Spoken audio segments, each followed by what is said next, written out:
Kamusta pong muli mga katambay? Muli po ang inyong katambay, si Kamanong po, dito po sa ating programang Tambayang Makabayan. Kinukomentohan po ng inyong lingkod mga katambay. Ito po, papaalala ko na naman mga katambay, yung issue po ng droga ng ating first family, lalo ng Commander-in-Chief, bingi pa rin po. Bingi, bulag, at pipe, pati po ang media mga katambay. Halos lahat po ng department ng gobyerno, Senado, Kamara, bingi, mga tamay, bulag. Mas pinagkakaabalahan pa nila ang issue ng mga artista, mga tambay. Proud na proud pa sila. Kaysa ang issue ng Commander-in-Chief na napakalaking problema ang isang droga sa ating bansa. Lalo pag ikaw ay lulong dito.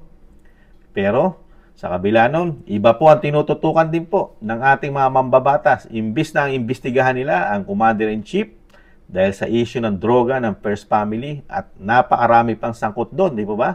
May mga Voltes 5 pa, di po ba? At marami pang mga artista di umano ang involved doon. Pero ang mambabatas natin, hindi po nakita yon mga katambay. Ano po ngayon ang sinusulong ng mambabatas sa Kamara? Busisiin daw po mga katambay. Busisiin daw po ang budget na nakukuha ng tanggapan ng Office of the Vice President. Ito po, painggan po natin ang balita sa UNTV at komentuhan po natin itong representative na nagsusulong na talagang bubusisiin nila ang kapiso-pisuhan o centavos ng opisina ng Vice President. Hiyang-hiya naman tayo sa kanila. Komentuhan natin mga tamay. Makinig muna tayo. Rosalie, magkano ba ang panukalang pondo ng Office of the Vice President sa susunod na taon? Ella, para sa taong 2025, 2.037 billion pesos ang halaga ng panukalang pondo ng tanggapan ni Vice President Sara Duterte. Ngayong taon, 1.87 billion pesos ang nakalaang pondo sa Office of the Vice President o OVP. Ayon kay Manila Representative Joel Chua, sisiyasatin niyang mabuti kasama ang iba pang kongresista naging paggastos ng tanggapan ni VP Duterte noong 2022, 2023 at ngayong taon. Ginawa nito ang pahayag matapos na punahin ni VP Duterte ang iba't ibang ahensya ng pamahalaan na nagpapabayaan niya at walang katapatan sa trabahong sinumpaan, kabilang na ang House of Representatives. Giit ni Representative Chua, kailangang magpaliwanag ng Vice Presidente kung paano nito ginagamit ang bawat piso sa allocated funds nito. Gaya ng ibang pampublikong opisyal, dadaan din niya si VP Duterte sa antas ng pagsiyasat tuwing deliberasyon ng panukalang pondo sa Kamara. Batay sa Department of Budget and Management, walang na-request na confidential at intelligence funds para sa 2025 ang Office of the Vice President. Balik sa Ella. Maraming salamat, Oros. Nakita mo natin mga tambay, talagang pinupolitika na po. Pinupolitika na po ang ating Vice President. Talagang sinasabi nga ni Kamanong, di ba? Matagal na po nila inumpisahan yan, di ba? Last year pa po yan. Pilit nila pinababagsak ang isang Vice President Sara Duterte. Dahil nga po, yan po ang tinik. Tinik po sa kanila lahat yan. Yung mga sagana po sa administrasyon natin ngayon, di umano, sagana. At talaga umaapaw pa. Kaya nga sabi nga po ng mga Pilipino, mga kababayan natin, yung mga nakatago nilang Bolt, baka siksik na raw sa dami ng mga pera, di umano na mga ito. Dahil nga 2 taon pa lang sa pwesto, ang ating Pangulong Marcos, talagang wala na pong nakikitang korupsyon ang mga ito, mga tamay. Ang gobyerno ng Bagong Pilipinas, talagang tapat po lahat naglilingkod sa ating bansa. At senta-centavos po na hinahawakan po nila ay nagagastos po sa atin, na ibabalik po sa atin, lalo po ng Kamara, mga tambay, Senado at ang opisina ng Pangulo. Tanging ang opisina lang po yata ng Office of the Vice President ang nasisilipan nila, di umano, ng korupsyon na hindi tamang paggastos ng pondo na binibigay ng taong bayan, mga katambay. Hiyang-hiya naman tayo dito sa mga congressman na ito, lalo po rito Representative Chu o Chua, mga katambay. Hiyang-hiya po tayo rito. Hindi ko po kaya alam ng congressman, mga katambay, dahil nga bulag po ito Wala po nakikita ito sa ginagawa ng Vice President. At hindi rin po nito sinisiyasat kung gaano na po karami ang opisina po ng Vice President na laganap na po, dinala po sa atin, inilapit po sa atin ang opisina ng Vice President. Hindi lang po nasa NCR, hindi lang po nasa Metro Manila ang opisina ng Vice President. Dinala niya po yan sa mga probinsya, di po ba? Luzon, Visaya, Mindanao, meron na pong opisina ang Vice President na nakakatugon po. At meron pong mga pagtulong yung mga opisina. Hindi po katulad ng opisina ng congressman, ng Kamara. Yung opisina po ng Kamara, nandun lang po. Nasa Metro Manila, doon lang po sila nagbubutas ng bangko, itong mga congressman, mga katambay. Pero ang Vice President, nakikita po natin kung ano po yung mga proyekto niya. Di po ba? Lalo yung kanyang opisina, yung mga Vice President niya, na pinalaganap po sa buong Pilipinas, Luzon, Visaya, Mindanao. May mga proyekto, may mga pagtulong. Di po ba? Tapos nakikita natin, lahat halos ng nangyayari po sa atin, yung sakuna, di po ba? Nangunguna po sa pagtugon ng opisina ng Vice President kahit limitado lang ang kanyang budget. Di po ba? Sa lawak po ng laki ng buong Pilipinas at may opisina ang ating Vice President, lahat may pagtugon. Tapos, merong maglalakas loob na isang congressman na magsusulong. Hindi kaya ito nabusalan o nabigyan ng malaking pabor at talagang para mapuno rin yung kanyang kahadero, yung kanyang vault na nakatago, di umano mga tamay, itong congressman na ito. Dahil talagang tinatrabaho nila. Talagang ganun ang politika mga tamay. Pag ikaw ay naglilingkod ng tama at ikaw tinitingnan mo yung mga kababayan mong mahihirap, talagang babakbakan ka nung mga ang tinitingnan lang nila yung sarili nila at yung kanilang mga bulsa na kilalaki ng mga bulsa ng mga politiko. Hindi naman lahat ng politiko, mga katambay. Hindi naman lahat. Meron pa rin tayo pailan-ilan na mga makabayang mga politiko. Pero ito po, yung ginagawa nila sa BC, nakikita po ng mga Pilipino yan. Nakikita po natin kung paano magtrabaho ang Vice President. Mga katambay, ikumpara natin sa Kamara, sa Senado, at sa Commander-in-Chief. Di mo ba? Yung Commander-in-Chief nga, bakit hindi nyo po imbestigahan, Mr. Congressman, yung 5,500 na flood control, na billion-billion ang ginastos? Ano po yun? Pati po ba yung investigasyon doon, natangay na ng baha, Mr. Congressman? Tinangay na rin ng baha yung investigasyon po na Kamara doon? Wala na po yun.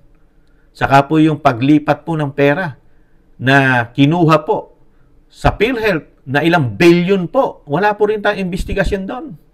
Mr. Congressman, tanging nasa opisina lang ng Vice President. Ang nakikita nyo may problema at hindi tama ang paghawak ng pera. Paano po yung mga pera po mismo sa opisina nyo? Di po ba? Yung mga sinasabing pagbalangkas pa lang ng tiyatsa, nagkakabayaran na. Yung pirma, ilang daang milyon, yung advertise pa lang po na pinalabas po sa mga malalaking TV station natin para lang maisulong yung tiyatsa nyo. Di ba ba? Wala pong investigasyon doon. Yung mga binayaran po sa mga probinsya natin na pinapipirma para lang po, makuha yung mga pirma ng tao, may kapalit na pera. Wala rin po investigasyon doon. Galing po sa opisina nyo yon, sa Kamara. Di umano mga katambay. At yung mga sobra-sobra yung pera, wala po tayong investigasyon dyan kung paano po nyo ginagastos yan. Nagtatanong din po si Kamanong, paano nyo po kaya ginagastos yung sentabo, piso niyan? Kasinta-sintabuhan yan. Saan po napupunta yung pera po ninyo na budget nyo, mga katambay? Nagtatanong lang po si Katambay Manong. Now, lahat po kayo, 300 plus po kayo, pati speaker. Saan po napupunta yung budget nyo? At never nyo sinabi sa amin kung magkano ang budget ng Kamara at Senado. Wala pong kayong binabalita sa amin. At nilalathala na ang budget ngayon 2024, 2025 ng Kamara ganito. Ganito ang pagtulong na bibigay namin sa taong bayan. Itong budget na ibinigay ng taong bayan, ng taxpayer, gagamitin namin ng tama ito. Kahit kasinta-sintabuhan, gagamitin namin. Meron po ba? Meron po ba kayong pinakita sa taong bayan, Mr. Congressman, sa pangunguna po ng speaker? Nakalathala po ba? Nakabalita po ba ang budget nyo itong taon na ito at sa next year kung gaano kalaki? Kung gaano kalaki ang budget ng speaker? at ng mga bawat isang congressman kasama ang mga party list. Wala pa silang inilalabas, mga katambay. Pero binabatikos na nila yung budget ng Vice President. Pero yung mga budget ng mga buhaya, di umano, yung nasa sombrero ni Kamanong, yan, puro buhaya yata. Puro buhaya yata. Nagtatanong na si Kamanong, hindi kaya puro buhaya ang nasa kongreso natin? Hindi naman lahat. Hindi naman lahat. Nagtatanong lang si Kamanong.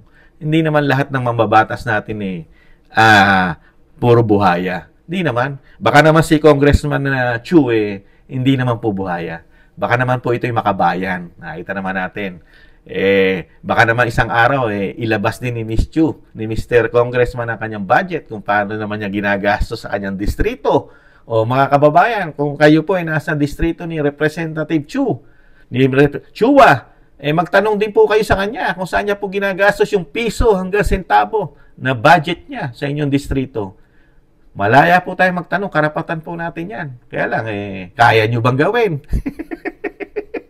Yun ang tanong ni Kamanong. Kaya nakakalungkot lang, mga katambay. Si BP Sara pa ang iimbestigahan nyo. Kung yung confidential pa na binabakbakan nyo sa kanya, na wala na kayong investigasyon dun Dahil detalyado, may mga resibo siyang pinakita. Ipinasa niya sa COA.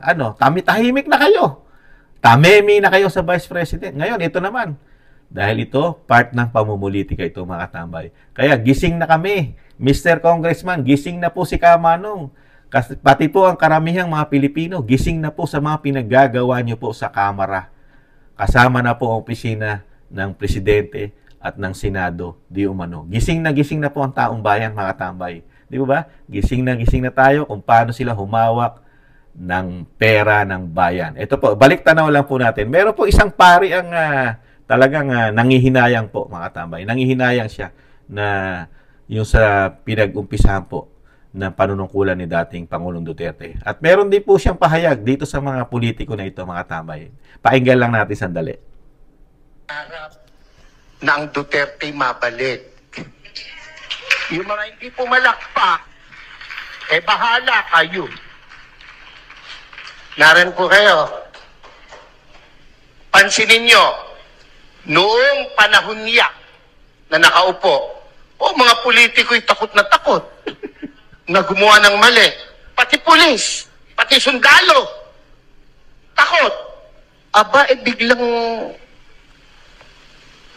anong nangyari?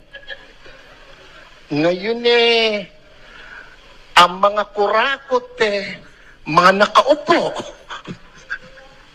Narin po kayo? Ayan, narinig po natin, mga tambay.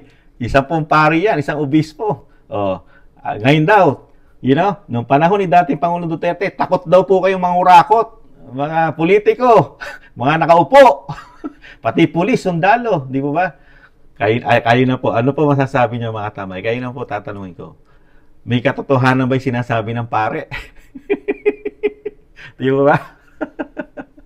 Kaya tayo, mga tambay, gising na po tayo. Alam na po natin ang pinaggagawa po ng mga politiko sa ating bansa. Ilan-ilan na lang po ang mga politikong makabayan at aasahan po natin sa pagbabago pa ng ating bansa. Tis-tis lang po, mga tambay. Paalam. Bye-bye.